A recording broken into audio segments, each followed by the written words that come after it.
Okay, so I thought we'd just start by introducing ourselves. So people watching this probably maybe know me, but if not, I'm Alicia, I'm the executive director of Story International. But probably more interestingly, people would like to know who you are.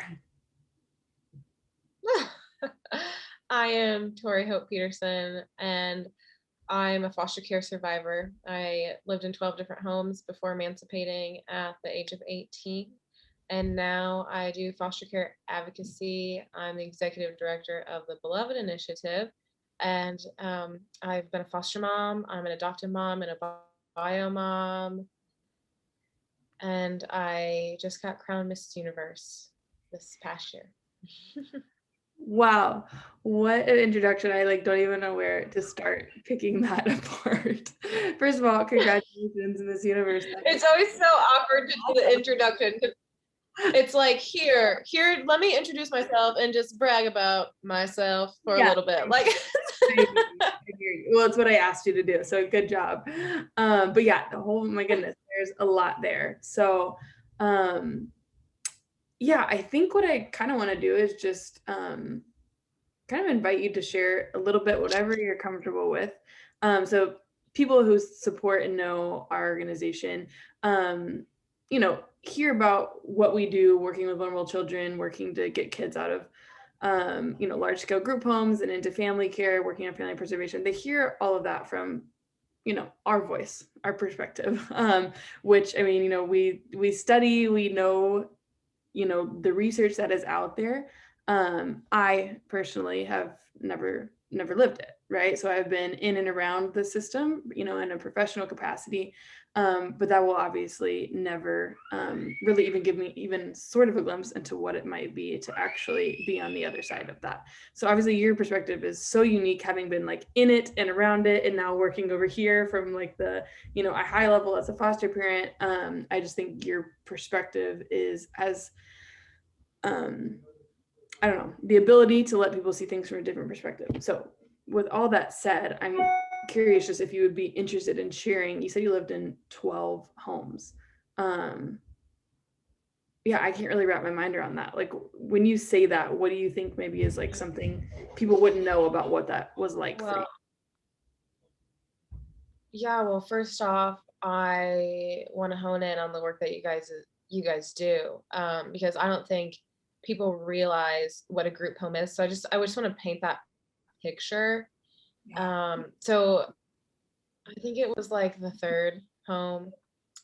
Okay, I'm gonna go way back. So I went into foster care the second time when I was 12 years old. Mhm. My sister, who is 10 years younger than I am, came with me. We got put in a foster home together. And we were there for a very short stint of time because my sister was abused and I reported the abuse. They determined that I was lying and that I needed to go to a residential facility. So my Mhm. sister and I were separated after our very first home together. I went into the foster care system when I was 4, a separate time, and then I was reunified with my mom. But this was the first time that I'd went into foster care in years, and the first time I went into care with my sister. So I really didn't have like this big long file of all these bad things that I've done, but I went to a residential facility for youth with mental it was like mental illnesses, and I think the website said egregious behavioral Mhm. problems. Wow. And I had neither of those things. I've never been diagnosed with any kind of mental health issues, and I do not have any egregious behavioral issues outside of the regular, teenage struggles that Yeah. teenage girls have. So first off, the terrible, very hard thing about residential facilities is that they're very much like filling homes. They're a place that we put kids who we don't want to deal with, who, okay, well, she reported this abuse and no other foster home is going to take her because they don't want her reporting abuse for them. They want a kid who's going to keep their mouth shut. So let's put her here. What a residential facility says to children is you're a lost cause. you're not adoptable. And that's literally what my case file said. It said unplaceable and unadoptable. Wow. So just what the residential facility, what it says over a child's identity is a lie, because our identity in Christ, no matter where we've come from, no matter what we've been through, is that we're beloved children of God who have a purpose and a plan and a voice, and we're Mhm. inherently valuable because we're made in the image of God.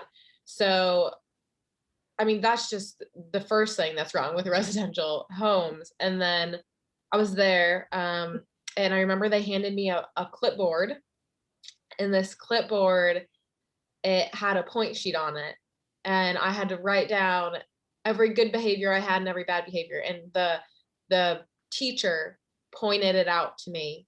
So, I mean, everything, you're under a microscope, and everything good and everything bad that you do is literally recorded. And that's not how you treat a human being, right? We say that love holds no record of wrongs, Right. but we're literally treating a human being like their records, Yeah. to be kept. And then we did inventory. So all the clothes that I brought in, they had to count my clothes.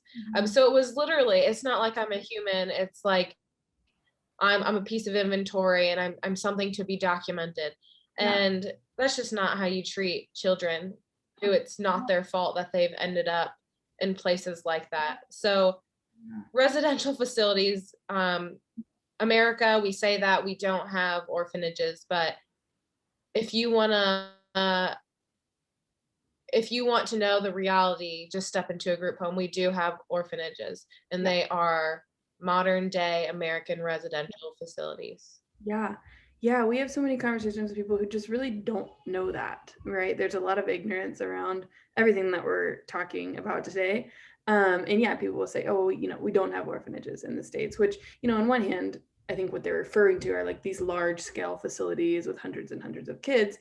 But yes, we have group homes, and they inevitably are run like you lived, right? Like you explained, they are run like warehouses essentially, right? Like kids are treated as numbers. And I think the thing that people don't understand sometimes is that people will be like, well, there's good orphanages or there's good group homes. But I think, there's your story. And if we could, talk to every kid who's ever been through a group home, I would bet their stories are similar to yours. The reality is like, um, it's a broken system, right? It's like people sometimes want to pick out kind of like, well, these people are doing it right over here, these people are doing it right over here. But the reality is that Yeah. model. And yeah, and I think there are residential facilities that are doing it right. They want to be a residential because they don't want anything to do with the state. They are a lot of them are Christian, and they want to teach Christian curriculum, but those are the very few far in between. They have 6 to 8 children per home. They will not go above that. They don't compromise their values, and they don't have staff. They have parents. Yeah. And that's what children need. They need consistent parents, not a rotating staff. And so, yes, there are people who are doing it right, but it's the people who look exactly like Right. family care. And that's because we know that family care is the solution to children who do not have a family.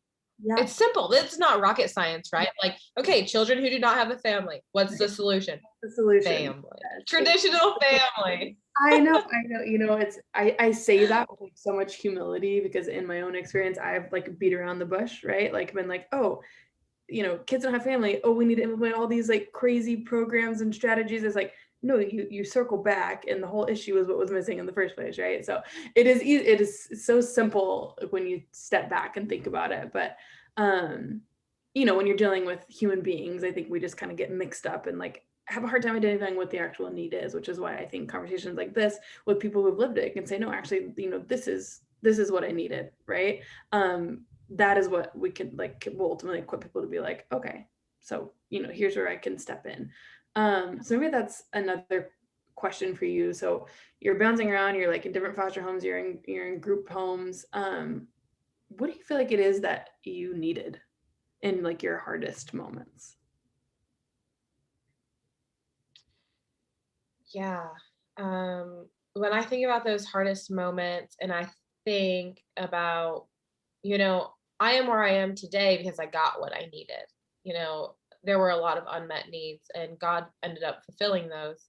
I think through mentors, Mm. people who stuck around. So I had a track coach who he was my father figure. And when I was moving homes, somehow, some way, my caseworkers made it possible for me to stay at the same school. And I think that was a really big deal because I had some consistent people. I had consistent teachers, and then I had a consistent coach. And I had people consistently speaking life into me. Even when foster parents and my caseworkers, the people who are really authority over me, did not speak life into me. Mm. So my track coach really, he was just made such a big difference in my life. He told me, I think that you can win state. I think that you're incredible and you can do incredible things. And I had never even been to the state meet. I never really done much in track. And that year I went to this, I just did what he said. And I ended up going to the state track meet, becoming a 5-time state champion. And Wow. that was like the beginning really of what started all the stuff that I did now. Because I got to proclaim God's name and his glory and what he had done in my life when reporters asked me, how did you get through foster care and become a 5-time state champion? Like, Mhm. how did you think you did this? And I was like, well, it's really it's not my work. It's God's work. It's what he's done in my life. And that was really what planted the seed and showed me, okay, I have a voice. Yeah. People are listening to me, and I'm not like all this suffering of foster care was not in vain. Mhm. And I can use all that I've been through for good. And so I think what foster youth need is that consistent person, Mhm. um, a consistent place, you know, if they can have it.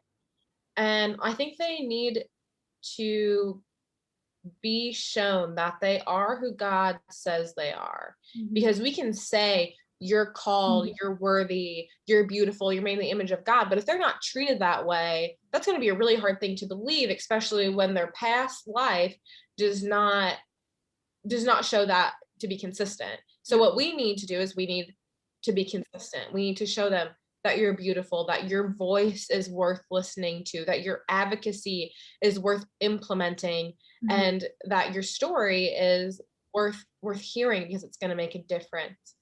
Yeah. Um, and Yeah. I don't think that is emphasized enough. Yeah. Well, yeah. Yeah. Yeah. What you're saying is so important because I think a lot of times, people, hear the stories of kids in the system, kids in orphanages, kids in foster care, and um, they are moved with compassion. And like, I think about the interactions I've been a part of where I've seen Christians, really well-meaning people, like coming and visiting orphanages, for example, in other parts of the world, right? And they will say those things, right? Like, you are this, like, you are made in God's image, you are loved. And that's impactful in the moment, but then the reality is, like, everything else in their life does not mirror that, right? So it's like that person saying that in this really isolated incident really does very little to actually to prove that and to make it so that that child is able to believe that about themselves, right? When the reality is they're not receiving adequate care. There are no consistent people in their life, and so I think what I'm hearing you say, which is so important, is like marrying those two things, right? Like the consistency that you're pointing out with your track coach, and then the speaking life. But when you marry those things, that people are actually able to believe it, right? When you're being told that over and over, but also seeing it modeled in the way that Yeah. you're cared for and received and treated. And Yeah. yeah, wow. Um, so you are now a foster parent. I think that is like absolutely the single most impressive thing about you. Um, just from hearing very briefly about your time in the system, I mean, none of us can, I mean, you're like, giving us little glimpses in, but none of us can imagine, right, the trauma and all that you lived through in those years. And then so then to then turn around in your adult life and honestly re-engage in that trauma. I think that's something people don't understand about, being, working in foster care from that end of it, for, being a foster family or a social worker, whatever your involvement is.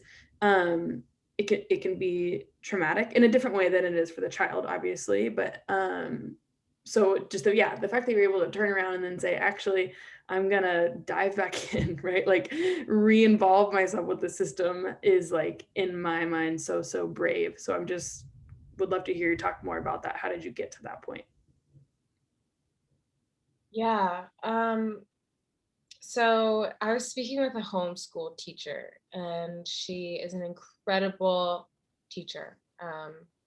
She taught in the inner city when she was really young, and then went on to teach her children in her older adult life.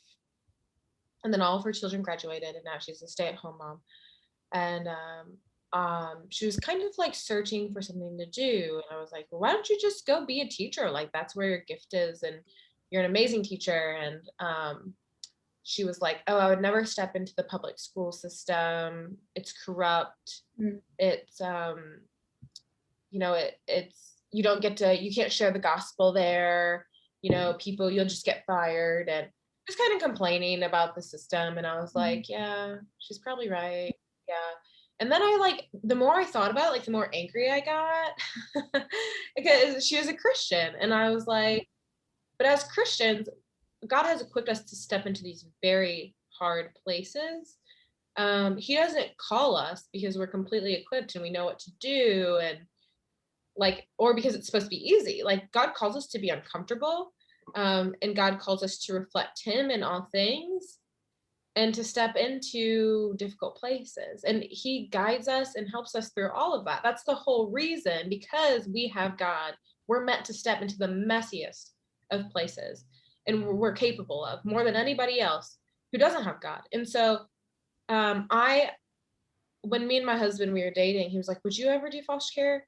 I was like, oh, absolutely not. That system is so corrupt. It's terrible. And I've just seen it from the worst sides. No, never, never, never. Yeah. And then as I was thinking about this high school teacher, it just kept making me mad. I'm like, well, she just needs to step into the, and I had some amazing teachers who just helped me be where I am. And so I was like, she could be like my teacher. And I was angry. And then I was like, wait, I do the same thing, just in a different realm. Sure. And I rationalized because no one helped me in foster care like people help me in the school system. So why don't I be that person who steps into the foster care system and help someone like I needed help? Yeah. And so often I ask myself, what did 3-year-old Tori need? What did 16-year-old Tori need? And that's just this question that allows me to step into a lot of things that are re-traumatizing. Yeah. And that are very hard. It is looking at my younger self and also knowing that I have the power of God within me, and the power of a corrupt system is nothing compared to the power of God. Yeah.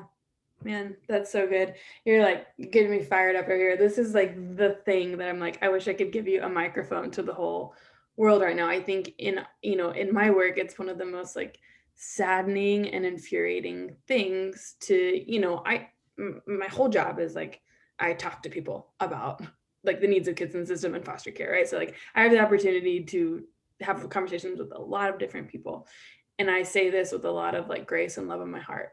Some of the people that are most hesitant to engage in conversation and just even conversation, much less like jump in and do something, are Christians sometimes.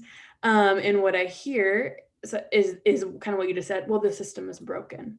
And I'm like, man, nothing gets me more fired up, because I'm like, yes, exactly. That's the whole point, right? Like, I just so often see it used as like an obstacle for people to become involved, or a lot of times really an excuse. versus be like the reason why they should engage, right? I'm like, no, you just like, you got to flip that on his head. Like, that's exactly right, which is why we need you, right? It's why we need people who can speak identity, you know, in Christ over kids. Like, you're the solution in a lot of ways, right, to some of the brokenness.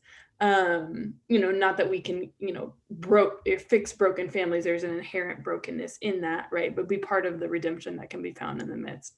So man, I just Exactly. think it's, yeah, so powerful. And then your story is so unique. I mean, I'm talking about people who have not, you know, lived through what you've lived through. I think if you said, I never want to engage in the foster care system again, everyone would be like, yeah, absolutely. Like, right. Like, that's great. Good job. Yeah. No need, Tori. So I feel like, I mean, yeah, you're just an example to people to step into those uncomfortable places, because it is uncomfortable, right? Like, we can't get around that. It is what it is, but like you said, it is exactly what we're called to in Christ, right? So man, kudos to you. Do you currently have placements? No placements right now. We have 2 biological children. So I have a 1-year-old, she'll be 1 on Sunday. And then I have a son who's going to be 3 in November. And then we have an adopted young adult son. Cool. He's an immigrant from Liberia. Family that he came here with abandoned him, and he was living in public bathrooms. And basically, through just a series of events where the church was just coming around him and trying to love him, he ended up on our doorstep from 2 hours away, and he's been with us for the past 2 years. Wow. So I'll ask a question there. That's awesome. First of all, congratulations on your 2 babies as well. I also have 2 kids under 2, so I'm like thinking of your scenario with your adopted son. So my husband and I are, you know, we work in foster care, but we're in the process of becoming a foster family as well. And, you know, our case profile will likely be teenagers. It's just what we feel called to. We know there's a need. And I mean, you know, the reactions we get are like, people are like, think we have lost our minds. Because the assumption is that having two young kids of my own in the home, the assumption is that bringing in, you know, let's say it's a 16-year-old male, is in a way irresponsible of us, because people just kind of assume the worst, right? These like extreme scenarios, which, you know, sure, like can happen. I don't know. What would you say to that? Just kind of speaking to like the Yeah. needs of older kids in the system, and then maybe to like, you know, foster families or prospective foster families who are just like wary of, I don't know, those issues. Yeah, well, I always say the number one thing you need as a foster parent, or really anyone who is working in this realm, is love. And the second thing you need is discernment. Mhm. Because there's really not one size fits all answer. And this is like an answer that I get asked all the time, is that the need is so great for teens in care, Mhm. but people have little kids. And they're like, is it safe? Mhm. Um, is it safe? Like, I don't know. Is it safe for a child to be in a group home or to be in a jail that he doesn't belong in? He hasn't committed a crime. Is it safe for us to sit in our house and sit on the sidelines and let injustices happen? I don't know. No, that's It's like, literally a perfect you know, I love that answer. Yeah, are any of those questions? nothing, like none of it's really safe. Yeah. Like, so you have to have discernment, you have to have wisdom, and you have to decide what is best for my family Mhm. and what is best for my children. We, I'm just going to be totally candid and say we break rules in our home. So our SAR is his name, our adopted son. He was never officially in the foster care system, Mhm. which we kind of like lucked out on, honestly, because the foster care system can be so difficult to deal with. Yeah. And so what we did was we locked our son's door at night. and we had cameras, and people are like, oh, you criminalized your son. It's like, no, I did not criminalize my adopted son. I used wisdom from my experience, because my sister, who was 2 years old when we were in our home together, she was sexually abused, and that's why we were separated. And do I think that my adopted son, why would you welcome him into your home if you think that he would sexually assault your children?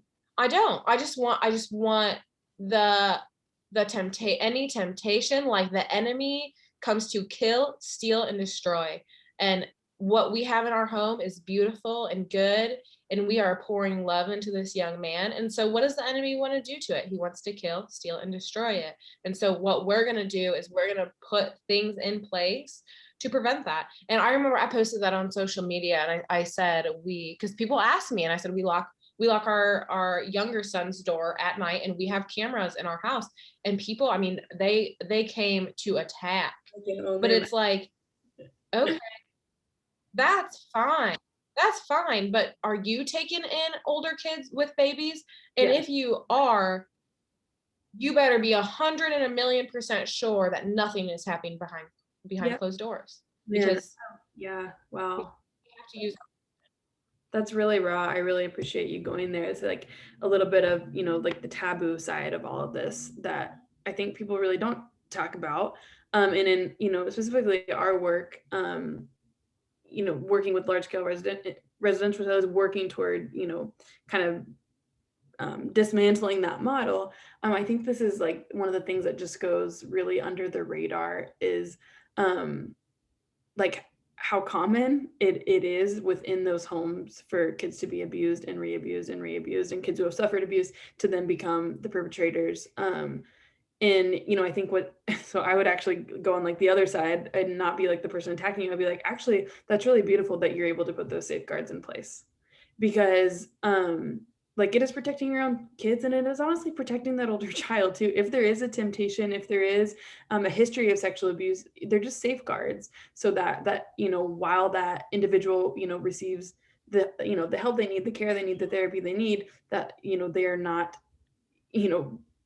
engaging in activities that they ultimately don't want to engage in, right? Especially if they're the ones with the history of abuse. And so I just think that's, people don't understand that how common that is, especially in a group home setting, because you can't have all those safeguards. All of a sudden you get 15, 20, or like, in our work in Guatemala, homes have 500, 600 kids in them at a time. There is no way to know what is happening, right?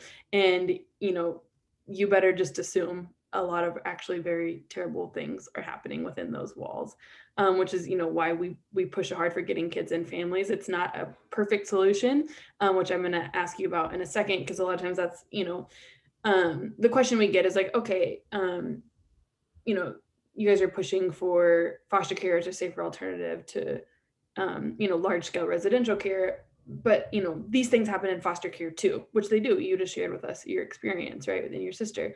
So can you speak a little bit to that? Like maybe just, talking about your own personal experience, or just in general, when you kind of line those two models up, right? You have like residential care and in-home foster care. Like what was, can you differentiate between your experiences there, and then also just on a larger level? Can you speak to why a foster care model might be, a little bit ahead of a residential care model? Yeah, well, I mean, foster care, first off, puts you with consistent caregivers, day in and day out. And that's huge, because when you look at any kind of psychology or brain chemistry, children need consistent caregivers. That's what reverses trauma. That's what creates the plasticity in our brains. Even when we've had trauma, or when we've had a lack of caregivers, it's consistent, loving caregivers that recreates all of those things, like literally in your brain, that have been broken. Crazy. So just from like a science perspective, I mean, it's like foster care makes traditional family makes more sense than a rotating staff, where not just you might see consistent staff throughout the week, but it's many different people. And and you don't know when they're going to leave to go get a promotion or another job. And we see when there is a model of house parents in even in residential facilities, their likelihood to stay in that position like doubles the amount of time to be with the kid and to continue to be house parents rather than a rotating. And so I think that shows, there's some kind of reward happening between parent and children, that the parents are more likely to stay in the position. And I think another thing with the residential group home that I lived in, and again, it's hard because not every residential group home is like this, but for me, there was a school that I even had to go to. It was kind of like everything is a one size fits all. Everything that is for one kid that might have, so there's a young woman there, and they labeled her a lost cause. That's why she was there. She was human trafficked by her biological parents and then her adoptive parents, and for years. And she just had a lot of trauma and a lot of behaviors. And so for her, a lot of the counseling that the group home provided, and the school, the behavioral school, and the safety that behavioral school had for her was a good thing. But then, like, there were other girls who they did really well in school, and they didn't necessarily need like the same restraints. And so I think when it comes to group homes, it's like it's just a one size fits all. Whatever we see whoever needs like the most help, then that's like what every other child needs, and it's not very individualized. And if one child is criminalized, then all of the children are criminalized. Versus when you're in a home, it's more individualized. For what is this, you can actually ask, because you're not taking care of like 20 children at once. Like, what does this child in front of me need? Yeah. And that, I think that's the key word right there, individualized, right? When in a foster home, a child can receive individualized care, literally something as simple as somebody being like, what would you like for lunch? Right. Versus in a group home facility, it's actually just not possible to run things like that. This really isn't like getting on people who run group homes. Like, I've run one. It's actually just with that many kids, you can't do that. It's unrealistic, which is why the model is inherently flawed, right? Because you can't cook 56 different lunches, right? It's here's what we're having. And that's, kind of a trivial example, but it's not at the same time, right? Like, those little opportunities for kids to feel valued and seen are huge, right? I mean, because when you think about connection, right? Like, connection is the number one thing that is going to lessen the trauma of youth in foster care. Because so there's this book, it's called The Body Keeps the Score. I love it. And I hate it. It's like, it's a love-hate relationship with that book. But one of the things that the book says is that the number one thing that reverses trauma, and it makes total sense, is real life experiences that contradict the trauma. And so these children don't have parental figures, or they're abandoned by parental figures, or they're abused by authority figures. So what is going to reduce or heal that trauma is things that contradict it. And so that's like the one-on-one connection. And you really can't get that in a group home. It's like actually impossible. No, it is. Yeah. And I think that's like what took us so long to realize. Like, we really like banged our heads against the wall for a while trying to like run a perfect group home where like kids did receive individualized care and we had like consistent caretakers. It's just like the reality is the model is just not built for that, right? Like, it brings us back to what we were talking about at the beginning, right? If the issue is the child is outside of family care, the thing they need is family care, right? And that just cannot be found within like the walls of an institution or the structure of an institution. I just had a question in my head and now I'm blanking on what it was. Oh yeah, so I want to just go to kind of like another arena of all of this that we're talking about for a second, which is biological families. So this is like an issue, I mean, not an issue, a side of all of this that I think people really truly don't understand. And that really gets kind of, brushed aside.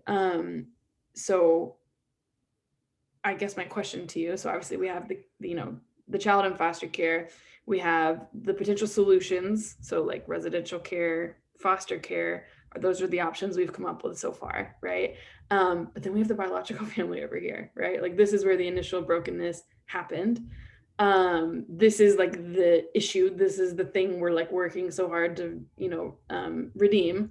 In all of this, and again, I know there's not like a one answer for this, but I mean, what do you think those families need? Like, again, I know every family is unique, but if you had to answer in like a sort of general way, just to like help shift people's perspective to at least like consider, right? Biological families and all of this. And whether, I don't know whether or not you're comfortable sharing, your experience there, just from your, you've been around this your whole life. So, what is that? What is the deal with biological families? So I think the number one thing that biological parents need is they just need support. Really, the only example that I can give is we had a foster placement of 3. There was a sibling group of 3, and their mother struggled with mental illness and drugs, and which is like typical, right? That's the typical thing. It's usually like it's usually mental illness and struggling with drugs that brings kids into the foster care system. It's not abuse. I mean, abuse is an effect of that, of the cause, but oftentimes it's drugs and mental illness. So her children were in our care, and we really wanted to have a good relationship with her, and we wanted to work with her. And so she would be like, she would say like, "You're trying to take away my babies," and she would kind of be very angry with me, and I'd be like, "We are not trying to take away your babies, and we love you, and we want what's best for you and your children, and that's all we want. And we want you to know that you're loved by God and you're loved by us." And once I just had to communicate that to her over and over and over again. And once I did, like these biological parents aren't gonna like jump through the phone, they're just people who care about their kids probably like more than you do. So it's like, when I was fostering her babies, I thought I could have easily been in her shoes, first off. The statistics say that I should be in her shoes and I should be her. So I keep that in mind very often. And I think that keeps me thinking, what would I want if my children were my biological children? What would I want to be treated like if my biological children were placed with her, or placed with a complete stranger? Yeah. And so I treat her with the dignity that she was born with. She has value and she is loved. So I try my best to treat her that way. And what we saw was that she ended up wanting us to adopt her children. And I think when we support biological parents, one of two, two things are going to happen. They're either going to, set their path straight, do what they need to do to get their children back in their care and continue caring for their children, or they're going to see that to give my child a better life, I'm going to make an adoption plan for them, and I see this family as the best option. Yeah. And when we think about adoption, it's really important that that's the narrative, because that's what communicates love. Because pretty much all adoptive youth, when they're older, they're going to go and they're going to find their parents and they're going to say, "Mom, what happened?" And that kid is going to hear one of two narratives. It's going to hear, the foster care system was corrupt. They did not support me. And I basically had to literally actually give you up for adoption. I'm not using poor rhetoric. Sometimes that's what the foster care system makes biological parents do, because it doesn't support biological parents, which is like, actually, we're going to call it what it is. It's legal kidnapping. Totally. Or I made this decision for you because I loved your foster parent. I loved your adoptive parent, and they loved me. And I realized that this was the best option possible for you. Yeah. And they supported me and they loved me. And then what happens is that the child sees that their biological parents have their best interests in mind, and they're not bitter, they're forgiving, and they're thankful. And then they also look at their adoptive parent and they go, wow, like, you supported my biological mom and you did the hard work. Like, you didn't just kidnap me because you like, I'm sorry, but let's just say it as it is, like, because you were infertile. And that's so often what happens. And I think that we have to be really frank about it. We have to be really frank about it, because too often adoptive adults are coming back to their biological parents, and then they have a broken relationship with their biological parents, and then they have a broken relationship with their adoptive parents, because they hear about how their adoptive parents really weren't supportive or kind or loving towards their biological family. Yeah.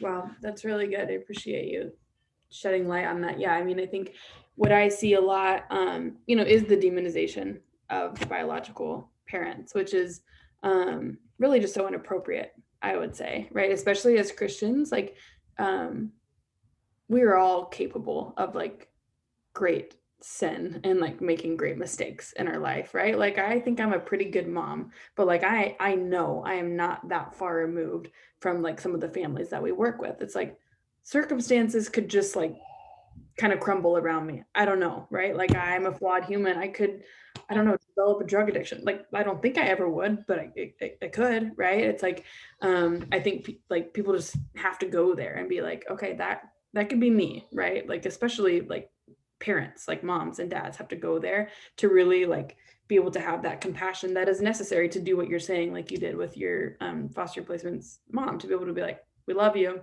we're here for you, and like have that be completely genuine, completely like selflessly motivated, right? Because I think, yeah, it's just there's such a misconception. Like the reality is most parents with kids in the system love their children. Every once in a while you'll find a strange situation where children were truly unwanted, and those stories are really heartbreaking. What you find most of the time, parents love their children, parents want their children, parents feel like they can't care for their children, right? Like that is the most common narrative. And so yeah, I just think we have to like dig deeper there. Like how does the church, how do we better support those families? Because it's really messy. Honestly, it's like easier to just focus on the kid, right? Oh, like there's, once the kid is in the system or the group home or the foster home, it's like I don't know, it's easier for our brains to be like, okay, right, this poor child, how do we support them, versus being like, okay, this broken family, how do we support all of them, including the child but also the family, right? And what, a lot of times, like you said, that does end up, not all children can be reunified, but a good number of them can be, right? If the family had the proper support. But it's messy for sure.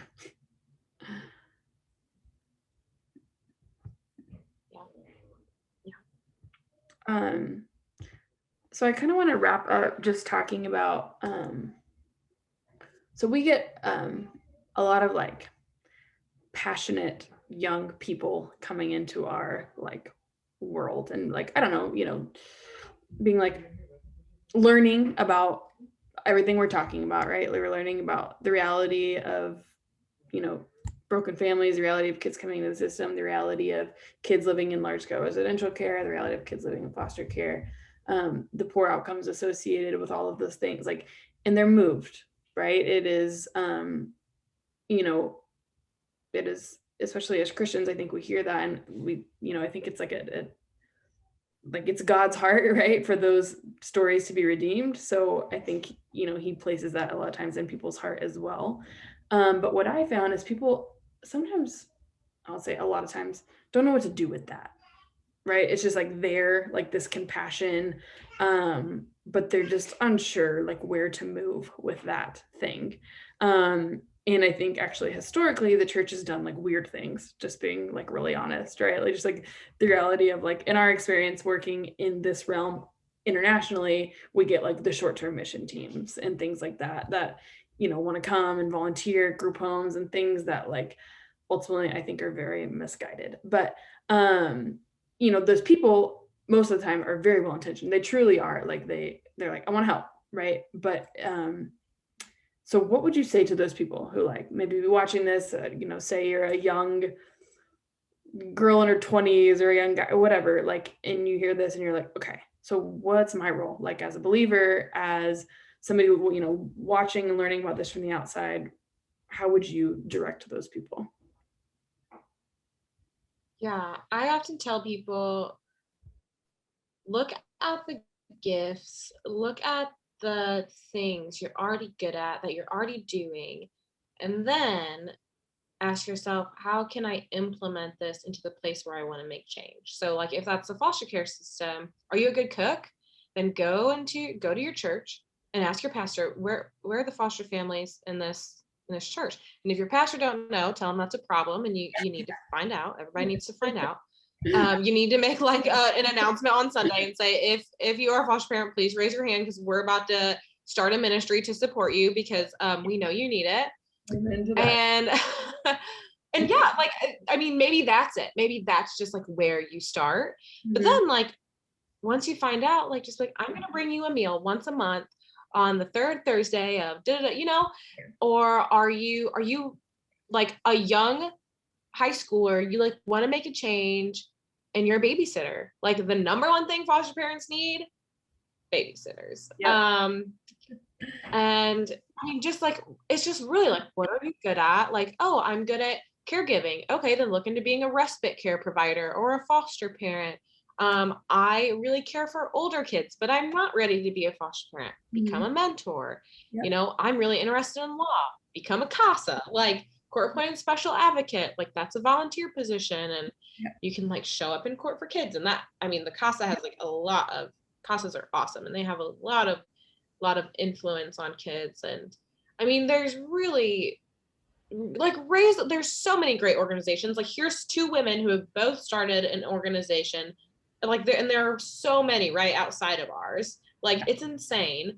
Like do a fundraiser, Yeah. like at your school, do a presentation at your school. Like so often, we are in a PowerPoint class and we're asked to give a presentation, and we give it about like sports, but like Yep. if we like or about like a candy store or something, and it's like make a presentation about raising awareness of foster care. Like Yeah. there really is just so much that we can do. It's so endless. And so I can make a long list like I just did, or I think the best thing that you can do as a person who's like, I want to make change and I want to have an impact on the world, right? And that's the Gen Z generation. That's our generation. It's like you don't even really need to step into a new place or create something new. Step into a place that God already is and ask yourself, what gifts has God given me and how can I implement them here to make change? That's so good, man. I like, again, I want to give you a megaphone to say that, like, because I so oftentimes see people who are full of compassion and just like truly overthinking what to do with that compassion. So I love just boiling it down like that. What am I already good at? How do I tie these things together? Where is God moving? I'll just jump in there instead of like, reinventing the wheel, which is honestly is when things get like weird, I think, right? It's like when we think we have to make these like grand gestures, when the reality is it's the day-to-day things. Yeah, it's the who are you cooking meals for, right? My kids are banging out the door, so that means it's probably time for me to wrap up. But that's so good. I really appreciate that. I think a lot of people like, yeah, you just named like 20 great things that people can do. So if anybody's watching this, you should go do all of those things. Actually, no, you should probably just do like one of those things.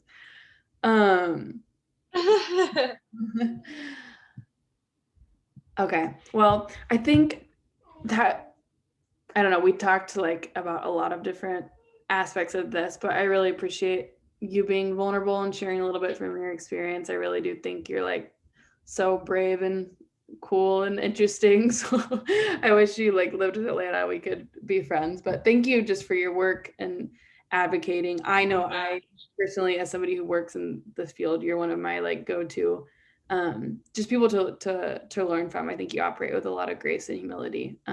So just be encouraged in that. I think you're having great impact. Thank you so much. This was a very fun interview. I do a lot of interviews, and like it's always the best to interview with people who know the field, because there are sometimes people interview me because they are inspired by my story, and it's fun, but it's so incredible when you can just have a conversation with someone who is so knowledgeable about, because this really is, there's a nonprofit called the Forgotten Initiative, and like I just think that's like the perfect name, because this really is the forgotten, like foster care really is the Forgotten Initiative. Like orphan care, it's the Forgotten Initiative. It's the thing that goes underground because we can't see their faces, and like, it just like is this thing that no one talks about because it makes them uncomfortable. And so to talk about it with someone who knows it and who sees it face to face, day to day as well, it's refreshing. And yeah, thank you for the opportunity. Yeah, absolutely. Okay, Tori. Well, I think you're great. I really appreciate your time. And I hope you have a great day. Thank you. Okay. Bye.